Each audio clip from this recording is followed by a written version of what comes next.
కుంభం వారికి గనక చూసుకున్నట్లయితే మీకు చంద్రగ్రహణం అనేటువంటిది 3వ తేదీ సప్తమ స్థానంలో ఏర్పడుతుంది. అదేవిధంగా గ్రహణం యొక్క ప్రభావం 40 రోజుల పాటు ఏ విషయాల పట్ల మీరు జాగ్రత్త తీసుకోవాలి, మరియు అదేవిధంగా రాశిలో కుజరాహువులు, బుధుడు వక్రించిన బుధుడు, రవి కూడా ఉంటున్నాడు. కాకపోతే రవి 14వ తేదీ నుంచి 2వ స్థానంలో ఉండే శని శుక్రులతో కలవడము, అలాగే దీని మూలంగా కలిగేటువంటి శుభ ఫలితాలు ఏమిటి, జాగ్రత్తలు ఏం తీసుకోవాలనేటువంటి అంశాలు చెప్తుంది. నేనైనప్పటికీ చెప్పిస్తుంది సాక్షాత్ లలితా అమ్మవారిగా భావిస్తూ ఆ లలితాంబిక అమ్మవారి యొక్క అనుగ్రహం మీకు పరిపూర్ణంగా కలగాలని మనస్ఫూర్తిగా కోరుకుంటూ, ఇక్కడ చూసుకున్నట్లయితే సప్తమ స్థానంలో గ్రహణం పడుతున్నందుకు మీరు పార్ట్నర్షిప్స్ విషయంలోని, వివాహ నిర్ణయాల విషయంలోని, ఆల్రెడీ మీకు వివాహం అయినట్లయితే మీ యొక్క జీవిత భాగస్వామి యొక్క ఆరోగ్య విషయంలోని కించిత్ జాగ్రత్తగా ఉండాలి. అంతకుమించి ఇబ్బంది ఏమి ఉండదు. మరి దీనికి ఎన్ని రోజులు, 3వ తేదీ నుంచి ఒక 40 రోజుల పాటు జాగ్రత్త పడండి. ఇంకోటి ఏంటంటే, మనకి దీనికంటే ముందు సూర్యగ్రహణం మన ఇండియాలో లేదు కానీ బయట దేశాల్లో ఏర్పడింది.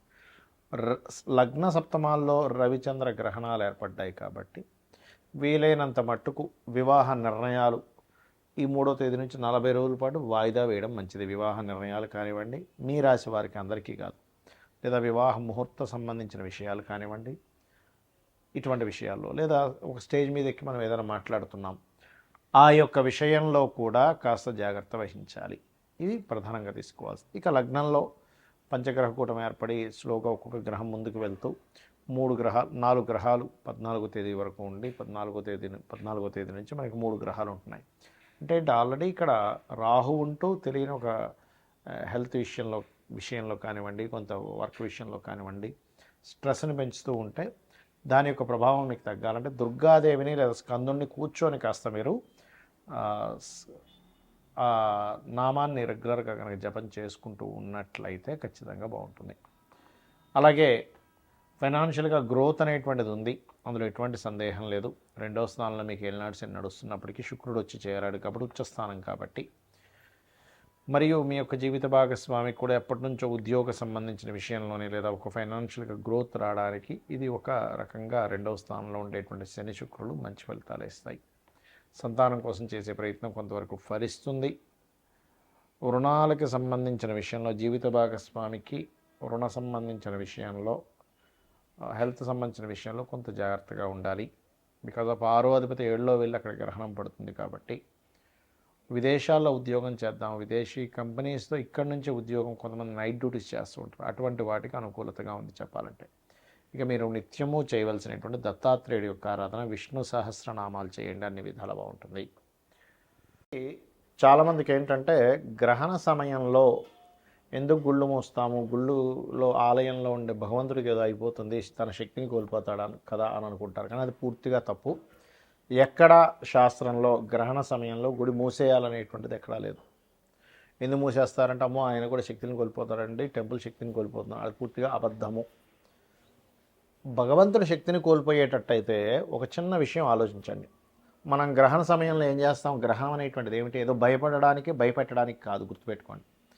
ఇక్కడ ఏమిటంటే గ్రహణ సమయంలో మీరు సాధన గనక చేసుకోగలిగితే అది చాలా గొప్ప సమయం కాబట్టి మీరు ఒకసారి చేసిన మంత్రం 1000 రెట్లు పెరుగుతుంది. మన శక్తిని కోల్పోయేటట్టయితే మీరు జపించేది ఏ మంత్రం జపిస్తున్నారు, విష్ణువుదో, వెంకటేశ్వర స్వామిదో, అమ్మవారిదో, లేకపోతే దశమహావిద్యల్లో ఏదో ఒక మంత్రమో జపిస్తున్నారు కదా. మరి అలాంటప్పుడు అలా గ్రహణ సమయంలో అమ్మవారి మంత్రమో లేకపోతే అయ్యవారి మంత్రమో, మీకు గణపతో ఏదైతే ఇష్టదైవం ఉంటుందో ఆ ఇష్టదైవాన్ని, లేకపోతే మీకుండేటువంటి కోరికను బట్టి, మీకుండేటువంటి సంకల్పాన్ని బట్టి, మీకున్నటువంటి సమస్యని బట్టి ఆ సమస్య తీరడం కోసం అలా జపిస్తున్నారు. మరి మంత్రం ఎవరిది, అమ్మవారికి సంబంధించి దేవతా సంబంధించిందేగా. మరి అలాంటప్పుడు శక్తి కోల్పోయి గుళ్ళు మూసేసే అంత స్థితి ఉంటే కనుక మరి ఆ సమయంలో దేవత ఎందుకు చేస్తున్నాం. కాబట్టి అలా ఏమి శక్తి కోల్పోవడం కాదు. ఇది ఏమిటంటే పర్టికులర్గా ఇప్పుడు ఆ సమయంలో ఉన్న ప్రదేశంలోనే కూర్చొని సాధన చేసుకుంటే సాధన వలన మనకి మన యొక్క పాజిటివ్ ఎనర్జీ పెరుగుతుంది. ఇక్కడ మనకి సమస్యలు ఎందుకు వస్తాయంటే నెగిటివ్ ఎనర్జీ ఎక్కువ అవడం వల్ల. సమస్యలు ఎప్పుడు తీరుతాయంటే పాజిటివ్ ఎనర్జీ ఎక్కువ అవడం వల్ల. మనం చూడండి, ఒక హోమం చేయించుకుంటాం, లేకపోతే ఒక పూజ చేయించుకుంటాం, ఇంట్లో సత్యనారాయణ స్వామి వ్రతం చేయించుకున్నామండి, నవగ్రహ హోమం చేయించుకున్నామండి, చండీ పారాయణం చేయించుకున్నామండి అంటూ ఉంటాం. ఎందుకు? ఒక మంచి జరగాలి. ఎందుకు దేవతా శక్తి మనకి తోడుగా ఉంటే మన యొక్క పాజిటివ్ థింకింగ్ కానివ్వండి, మనకు ఉండేటువంటి కర్మలు కానివ్వండి అన్నీ కంట్రోల్ చేయబడతాయని.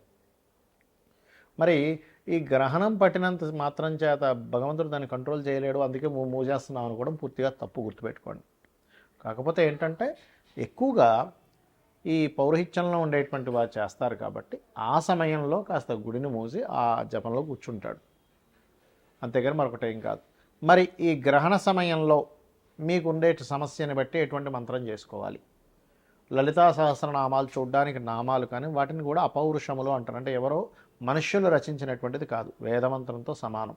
కాబట్టి అప్పుల బాధలు చాలామందికి ఎక్కువగా ఉన్నాయి. చక్కగా కూర్చొని మీరు ఓం అపర్ణాయై నమః అనే మంత్రం కనుక చేసుకోగలిగితే అద్భుతంగా మీకు అప్పుల బాధల నుంచి బయటపడతారు. లేదంటే ఫైనాన్షియల్గా నాకు గ్రోత్ రావాలి, ధనస్థానం బాగాలేదు, మన జన్మజాతకంలో ధనాధిపతి బాలేడని చెప్పారు, మరి లక్ష్మీ స్థానం అనేటువంటిది పాడైపోయిందంటే ఏమి టెన్షన్ పడకండి. చక్కగా మీరు ఓం సంపత్కరీ సమారూఢ సింధుర వ్రజ సేవితాయై నమః అనే మంత్రం చేసుకోండి. లేదా ఓం ధర్మాధ్యక్ష ధనాధ్యక్ష ధనధాన్య వివర్ధిని నమః. ఈ మంత్రం ద్వారా మనం ఒక విషయాన్ని గ్రహించాలి. ఏమిటది అంటే, ధర్మమునకు అధ్యక్షురాలు అమ్మవారు, ధనమునకు అధ్యక్షురాలు. అంటే ముందు ధర్మానికి అధ్యక్షురాలు. అంటే మనం కనుక ధర్మంగా ఉండగలిగితే లక్ష్మీదేవి ఆటోమేటిక్గా వస్తుంది. చాలామంది ఏంటంటే ఇవాళ రేపు ఉండే సొసైటీలో కలిగేటువంటి కొన్ని మార్పుల వల్ల లేదండి ధర్మం లేదు, న్యాయం లేదు, ఏమీ లేదు, అధర్మంగా ఉంటేనే లోకం ఉంటుంది అనుకుంటారు. తప్పు. మనం చూడండి, మనం ఏదైనా ఒక విషయం, ఒక వస్తువు కొనుక్కోవాలన్నప్పుడు, ఒక మనిషిని తీసుకోవాలన్నప్పుడు ఆ వ్యక్తి ధర్మంగా ఉంటాడా లేదా, కరెక్ట్ పర్సనా కాదా అని చూస్తున్నాంగా. మరి అంటే ప్రతి ఒక్కరికి కూడా కరెక్ట్ పర్సను, కరెక్ట్ ప్రోడక్ట్ కావాలనుకుంటున్నాం. అలాంటప్పుడు దాన్నే కనుక మనం ఆశ్రయించున్నట్లయితే ఖచ్చితంగా ఒకరోజు కష్టంగా ఉన్న తర్వాత రోజు ఖచ్చితంగా విన్ అవుతాము. ఇది గుర్తుపెట్టుకోండి. అలాగే వివాహం అవ్వట్లేదు, ఓం కామేశబద్ధ మాంగళ్య సూత్రశోభిత కందరాయే నమః అనే మంత్రం చేసుకోండి. వివాహ జీవితం బాగోలేదు అంటే కొంతమందికి 12వ స్థానం పాడైతే, సప్తమ వ్యయస్థానాలు రెండూ పాడైతే, వివాహ జీవిత స్థానం కనుక పాడైనట్లయితే వివాహం చేసుకుంటారు, కానీ ఎప్పుడూ ఏదో ఒక గొడవ మాత్రం వాళ్ళకి ఇబ్బంది వస్తూనే ఉంటుంది. అలాంటప్పుడు మీరు అమ్మవారి యొక్క నామాల్లో ఓం శివ కామేశ్వరాంకస్త శివా స్వాధీన వల్లభాయే నమః అనే మంత్రం కనుక చేసుకోగలిగితే ఖచ్చితంగా 100% మీ వివాహ జీవితం బాగుపడుతుంది.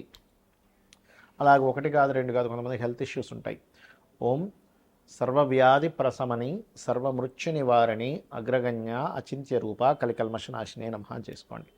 ఆ రకంగా ఏంటంటే మీకు ఒకటి నమ్మి భక్తి శ్రద్ధలతో ఇదే మంత్రాలు, ఇదే నామాలు గనక కంటిన్యూస్గా చేయగలిగితే మీ జీవితం ఖచ్చితంగా మారుతుంది. ఎందుకు మారుతుంది? లలితా సహస్రనామాల్లో చెప్పినటువంటి నామాలన్నీ కూడా అమ్మవారి యొక్క స్వరూపం ఎలా ఉంది, అమ్మవారు ఏ ఏ రకంగా ఈ యొక్క విశ్వాన్ని నడిపిస్తుంది, ఏ ఏ రూపాల్లో ఉంది, ఏ రకమైనటువంటి ఫామ్లో ఉందని చెప్పేటువంటిది. మరి దాన్ని మీరు చెప్తున్నారంటే ఒక సత్యాన్ని పలుకుతున్నారు, అమ్మవారిని గుర్తిస్తున్నారు, అమ్మవారిని వేడుకుంటున్నారు, అమ్మవారిని కోరుకుంటున్నారు. లలితా సహస్రనామాలకు ఉండేటువంటి గొప్పతనం ఏంటంటే ఒక్క నామము మీరు ఎన్నో వందల వేల లక్షల జన్మల నుంచి చేసినటువంటి పాపకర్మని దగ్ధం చేసేటువంటి శక్తి ఉంటుంది. సో ఆ దగ్ధం చేసేటువంటి శక్తి ఎప్పుడైతే మీకు వస్తుందో, పాపకర్మ ఎప్పుడైతే పోయిందో కష్టం అనేటువంటిది తీరిపోతుంది. ఇక గ్రహణం తర్వాత ముఖ్యంగా గ్రహణం ఎవరెవరికి ఉంటుంది?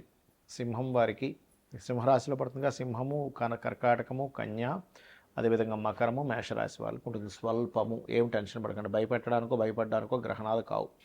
అలాగే మరొక విషయం ఏంటంటే ఈ రాశుల వారికి దానం ఏం చేసుకోవాలి? బియ్యము, ఉలవలు, మినుములు, గోధుమలు, నువ్వులు దానం ఇచ్చుకుంటూ ఒక ఇత్తడి గిన్నెలో నెయ్యి, ఆవు నెయ్యి, కొంత ఆవు నెయ్యి పెట్టి ఈ చంద్ర సూర్య ప్రతిమలు, అదేవిధంగా సర్ప సంబంధించినటువంటి చిన్న చిన్న సర్ప ప్రతిమలు, వీటిని దానంగా ఇచ్చినట్లయితే దోషం అనేటువంటి తగ్గుతుంది. మరి దానం ఇచ్చుకోలేని స్థితిలో ఉన్నామంటే ఏం చేయాలి? రామాయణ మహాభారతాలు లాంటివి వినొచ్చు, లేదా లలిత సహస్రనామాలు రెగ్యులర్గా విన్నా అమ్మవారి యొక్క అనుగ్రహంతో మీకు ఆ రక్షణ అనేటువంటి లభిస్తుంది. ఎందుకంటే అందరూ దానం ఇచ్చుకునేటువంటి స్టేజ్లో ఉండరు. కాబట్టి చేయండి, ఖచ్చితంగా అమ్మవారి యొక్క అనుగ్రహం మీకు కలుగుతుంది. అమ్మవారి యొక్క అనుగ్రహంతో మీ అందరూ కూడా క్షేమంగా ఉండాలని మనస్ఫూర్తిగా కోరుకుంటూ శ్రీమాత్రే నమః.